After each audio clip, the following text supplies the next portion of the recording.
ये अभी हम पढ़ रहे हैं assessment taxation of various entity. इसमें local authority, cooperative society, AOP, BOI, AMT, MAT, buyback, tonnage taxation, business trust, investment fund and securitisation trust included. ठीक है। सबसे पहले लोकल अथॉरिटी का देखते हैं। लोकल अथॉरिटी में ये बोला गया हुआ है कि house property, capital gain, income from other sources, business income, जो भी कमोडिटी और सर्विस, ओन जुरिस्डिक्शन, और वाटर इलेक्ट्रिसिटी खुद का और आउटसाइड जुरिस्डिक्शन एग्जेम्प्ट है।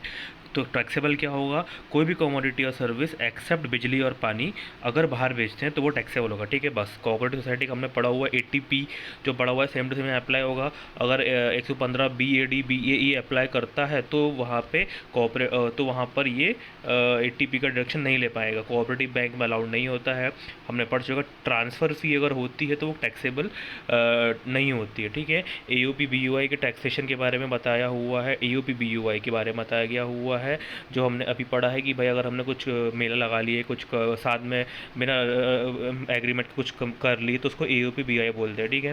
तो सेम मैनर के साथ पीजीबीपी के हिसाब से बताया गया हुआ है कि इंटरेस्ट एंड रेम्यूनरेशन कुछ भी दिया होगा, salary, bonus, commission paid to member not allowed at deduction. ठीक है। तो इंटरेस्ट एंड रेम्यूनरेशन को एड बैक करना है हमें। If interest is paid to AOP BOI, जो भी ऐसे इंटरेस्ट पे किया 50,000, रिसीव किया 30,000, तो 20,000 किया जाएगा, डिसअलाउ हो जाएगा, उसको एड बैक करना पड़ेगा इंटरेस्ट। ठीक है।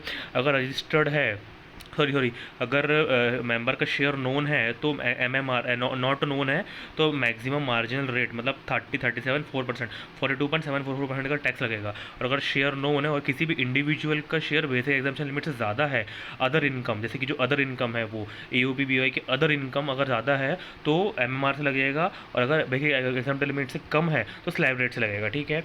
उसके बाद अगर मेंबर के हैंड में अगर क्या क्या होगा, जो शेयर्स मिलेगा, इंटरेस्ट रेम्यूनरेशन जो मिलेगा, अगर पहले एमएमआर से टैक्सेबल लग चुका है तो एग्जेम्प्ट रहेगा। अगर स्लैब रेट से रहता है तो उसका एग्जांपल यहाँ दिया हुआ है, जैसे कि ए और बी है जिनका दोनों का 50-50% है, और उनको एयूपी बीओआई से 4 लाख और 6 लाख रुपए की इनकम हुई है। ठीक है। और उसके बाद उनकी अदर इनकम 2,40,000 से 1.5 लाख, मतलब 2.5 लाख से अंदर है। ठीक है। क्योंकि 115 बीओसी फॉलो नहीं करते हैं, 2.5 लाख से नीचे है। ठीक है। तो उनकी क्या करेंगे, देखो हम सबसे पहले देखेंगे 2,40,000, 1 लाख, टोटल इनकम कितनी जाएगी इनकी? 640, 750। ठीक है। उसके हिसाब से टैक्स लगाया हमने, उसका रेट निकाला 6.58%। अब उसका रिबेट देंगे हम किसका? जो अदर इनकम फ्रॉम यूपी भी आई है, क्योंकि इस पर पहले टैक्स लग चुका है। तो 4 लाख पे फिर 6.58% का रिबेट मिल जाएगा। तो टोटल नेट लगेगा 42 माइनस 26,320, 15,800 का नेट टैक्स लगेगा हमें। ठीक है।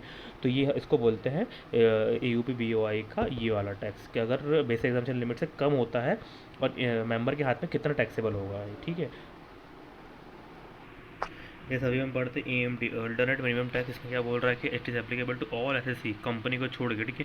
कंपनी के लिए मैट एप्लीकेबल होता है। ठीक है। तो कंपनी क्या बोल रही है, कंपनी को छोड़ के जितनी भी एसएससी है टैक्स पेबल नॉर्मल प्रोविजन के हिसाब से निकालो, और जो ATI निकालो, adjusted total plus surcharge plus cess, वो निकाल के 18.5% फ्लैट रेट से टैक्सेबल करो, विच एवर इज़ हायर है वो लो। ठीक है।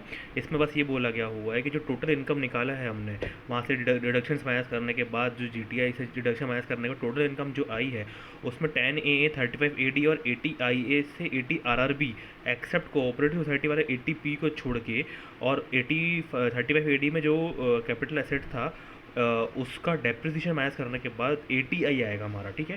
तो क्या क्या आएगा? 10AA, 35AD और 80IA से 80RRB का ऐड करके उसका डेप्रिसिएशन माइनस करने के बाद जो 80I आएगा उसका 18.5% माइनस कर देने का। ठीक है।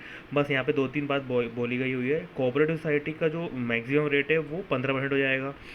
IFSC इंटरनेशनल फाइनेंस वाला का 9% हो जाएगा। और if S S C is applicable to then advance tax interest and under section वो एप्लीकेबल रहेगा। ठीक है। एडवांस इंटरेस्ट जो रहेगा जैसा एप्लीकेबल था वैसा एप्लीकेबल रहेगा। ठीक है। एंड किन किन लोगों का एप्लीकेबल नहीं रहेगा, अगर अगर 10A ये तीनों अगर एप्लीकेबल ही नहीं होता है, यूज़ ही नहीं करते हैं, तो एप्लीकेबल नहीं है। ATI 20 लाख से नीचे है तो नहीं होगा। अगर उसने 115 BAC, BAD, BAE अगर ऑप्शन अडॉप्ट करते हैं तो ये एप्लीकेबल नहीं होगा, क्योंकि इसमें ये वैसे ही अलाउड नहीं रहता। ठीक है। एंड देन उसके बाद बोला गया हुआ है कि अगर AMT हमारा नॉर्मल टैक्स से ज़्यादा है, तो जो जैसे कि 8 लाख था, 5 लाख बचा, 8 और 5 लाख। ठीक है। तो बचा हुआ जो 3 लाख है उसको AMT क्रेडिट बोलेंगे। ठीक है। क्या बोलेंगे? AMT क्रेडिट बोलेंगे, और 15 साल के लिए set of and carry forward हो जाएगा, और जो सेट ऑफ कर सकते हैं वो तभी सेट ऑफ कर सकते हैं जब normal tax is more than AMT। मतलब जब नॉर्मल टैक्स, जैसे कि नॉर्मल टैक्स तो AMT से कम है, लेकिन जब नॉर्मल टैक्स ज़्यादा होगा, जब जैसे कि ये 30 लाख हो गए, 25 लाख हो गया, 30 लाख हो गया, 25 लाख हो गया, ये normal tax is greater than, तो सेट ऑफ कर सकेंगे। लेकिन पाँच, जैसे इसमें 5 लाख का बैलेंस है तो 5 लाख ही सेट ऑफ कर सकते हैं, भले ही हमारे पास क्रेडिट 10 लाख का बचा हो। ठीक है, जैसे यहाँ पे 10 लाख का बचा हुआ है और हम सेट ऑफ 5 लाख ही कर पाएंगे।